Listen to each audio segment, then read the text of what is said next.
AP ఎండలు దెబ్బ. నేను అన్నాను అబ్బా తగ్గేదేలే అని ఏపీ ఎండలు అంటున్నప్పటికీ నేను కూడా ఏమాత్రం తగ్గేదేలే డే మొత్తం ఇంట్లోనే కూర్చొని ఉంటున్నా.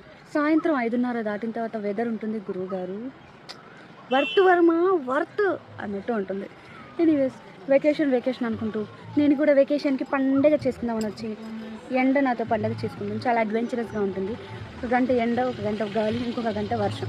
అసలు ఏ తేడా ఏముంటుందో ఇప్పుడు అర్థమైన పరిస్థితిలో ఉన్నాను. ఇలాంటి ఒక లొకేషన్ ఎవరైనా మిస్ అవుతారా?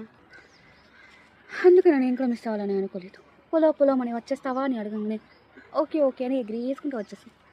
అలా వచ్చేసినందుకే ఇలా బుక్ అయ్యాను. డోరా ద ఎక్స్ప్లోరర్ లాగా చాలా దిక్కులు తిరిగి చాలా ఎక్స్ప్లోర్ చేద్దాం అనుకున్నాను. కానీ ఎండ మాత్రం వచ్చేస్తున్నా అంటూ రోజు వెనకాల పడి చంపేస్తుంది. అందుకని ఇలాంటి సమయంలోని చాలా గట్టిగా ఉండాలి.